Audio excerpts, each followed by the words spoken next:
வணக்கம். நான் astrology professor doctor Vimalan. ஏமாறாதீர்கள், ஏமாற்றாதீர்கள் அப்படின்னு சொல்லி ஒரு வீடியோ 3 நாளைக்கு முன்னாடி போட்டது. அதுல ஒரு கமெண்ட் சொல்றாங்க. அட்டகாசமான ஒரு கமெண்ட். ரொம்ப நாளா நினைச்சிருப்பாங்க போல. வியாபாரிகள், அரசியல்வாதிகள், சாமியார்கள், அதிகாரிகள், நடிகைகள் அண்ட் நடிகர்கள், விபச்சாரிகள், ஏமாற்று பேர்வழிகள், திருடர்கள், கொலைகாரர்கள் எக்ஸெட்ரா. இவர்களின் வாரிசுகள் தான் இந்த உலகை தொடர்ந்து வழிநடத்துகிறார்கள். இவர்களை எந்த ஒரு சாபமும் பாவமும் பாதிப்பது இல்லையே அப்படின்னு சொல்லி ஒருத்தர் வீடியோ போட்டிருக்காங்க. வீடியோ இல்ல, எனக்கு கமெண்ட் போட்டிருக்காங்க. உண்மைதான். நம்ம அதை மறுக்க முடியல. உண்மையிலே சாபங்கள் வேலை செய்யுது.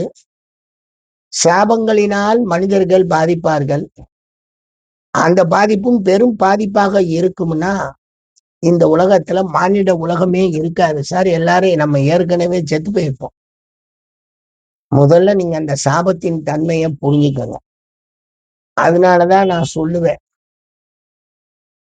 இந்த ஒரு ஜோசிய முறையெல்லாம் சொல்லுவேன். சாபம் சாபம், ராகு சாபம், கேது சாபம், அந்த சாபம் இந்த சாபம், ஒரு சாபக்கேடானவன்.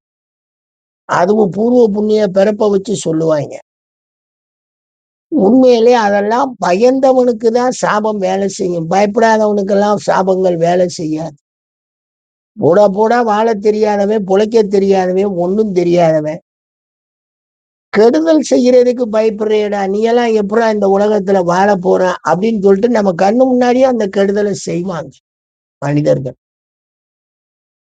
எனக்கு இது செஞ்சா தாண்டா வாழ முடியும், உனக்கு வேணா அது வேணாம்னு போகலாம், மூல போ போ அப்படிங்கிறான். இந்த ஒர்க்கு, இந்த அமைப்பு இதெல்லாம் பார்க்கும் பொழுது என்னன்னு கேட்டீங்கன்னா,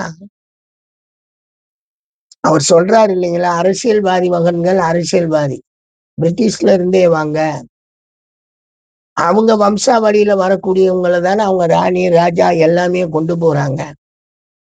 பொதுவா மக்களாட்சின்னு சொல்லிக்கிட்டால் அங்க மக்கள் ஆகுறாங்க. அங்க அதுதாங்க, அரசியல்வாதிகள் தன் மகனை எப்படியாவது அரசியல்வாதி ஆக்கணுங்கிறான். எங்க நானு என்னுடைய சின்ன ஆசை, நம்ம ஒரு பிஹெச்டிய ஒண்ணு கிடைச்சிச்சுடான்னு வாங்கினா கொடுத்தாங்க, நம்ம வாங்கினோம். நம்ம பிள்ளையும் ஒரு பிஹெச்டி ஆக்கி வைப்போம் சொல்லிதானே ஆக்கி வச்சோம்.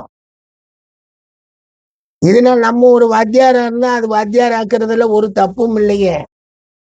வியாபாரி மகன் வியாபாரி, அதுக்காக மோசமான வியாபாரினா மோசமாகவா எல்லாரும் அந்த வம்சாவளியில வந்துட முடியும்? அரசியல்வாதியில எல்லா அரசியல்வாதியினுடைய மகன்களும் வாரிசுகளும் மோசமா வந்துட முடியுமா? இல்ல சாமியார்கள் தான் மோசமான சாமியார்கள் வந்துட முடியுமா? அதிகாரிகள்ல தான் மோசமான அதிகாரிகள் வந்துட முடியுமா? எனவே ஏமாற்று பேர்வழிகள் இருக்கிற இடத்துல ஏமாற்று பேர்வழிகள் நம்ம தாங்க மாட்டாம ஒரு சாபம் கொடுத்துருவான்.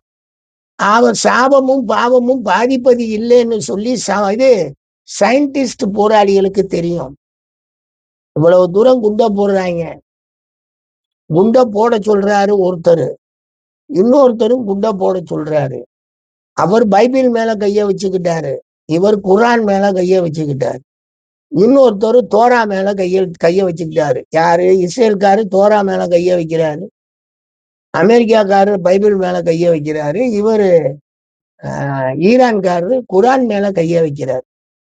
இது 3ம் சமய நூல்கள் தான். பாவம் செய்யாதென்று அந்த 3 நூல்கள்லயுமே சொல்லப்படுது. இப்ப நடக்கிறது என்ன?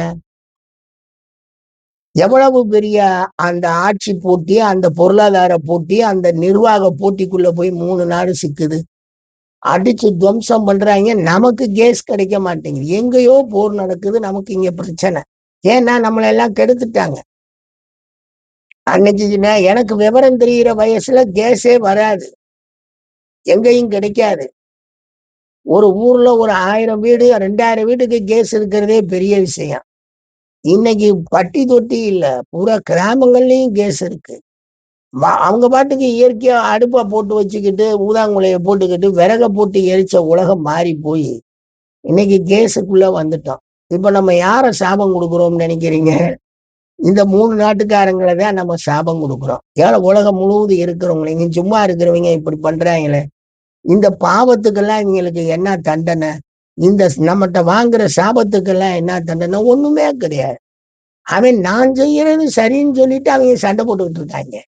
இதுல நீங்க பாதிச்சா பாதிச்சுட்டு போங்க. எங்களுக்கு என்ன? உங்க சாபம் எங்கள ஒண்ணும் எதுவும் செய்யாதுங்கிறாங்க.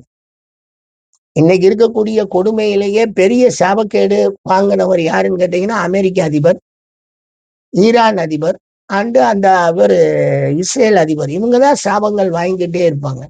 இதுல அதிகமாக சாபம் வாங்குறவரு அமெரிக்கன் அதிபர். அவன் இவன்லாம் பேசுற அளவுக்கு ரெடி ஆயிட்டார். ரொம்ப மரியாதையா வச்சிருந்தாங்க. ரொம்ப பெரிய நாடு, நல்ல நாடு, வல்லரசு நாடு, உலக வல்லரசின் முதல் நாடுன்னு. ஆனா அவன் இவன்லாம் எல்லார்ட்டயும் வாங்குற அளவுக்கு போர நடத்திட்டு போயிட்டார். தேவையே இல்லாத ஒரு போர்ன்னு பொதுவாளர் ஒருத்தவங்க சொல்றாங்க. தேவையான ஒரு போர்ன்னு இன்னொரு பொதுவாளர் சொல்றாரு. எதுவோ எதுவோ யாரும் யாரையும் போய் அடிக்கல. அவன் அவன் உழைக்கிறான், அவன் அவன் சாப்பிடுறாங்கிற இந்த வாழ்க்கையில, உன்னுடைய உழைப்பு அத்தனையும் எனக்கு சுரண்டப்படணும். இல்ல நான் சுரண்டக்கூட முடியாது. இது என்னுடைய அதிகாரம், என்னுடைய வரம்பு அப்படின்னு சொல்லி சண்டை போடுறாங்க. எல்லாரும் அரசியல்வாதிக. நீங்க சாபம் குடுக்காதவங்களே கிடையாது. எந்த சாபமாக எவனையாவது பாதிச்சுச்சு? மக்கள் சாபம் குடுக்க அந்த சாபத்துல நம்ம வேணா பாதிப்போம். இதெல்லாம் பயந்தவனுக்கு சொல்ற வார்த்தை சார் சாபங்களும், பாவங்களும்னு. தைரியமா இருக்கவே சாபமாவது, பாவமாவது வாழணும் வாழ்க்கையில அப்படின்னு போட்டு சண்டை போட்டு அடிச்சுட்டு போயிருக்கான். சாபமாவது, பாவமாவது. நன்றிங்க, நன்றிங்க.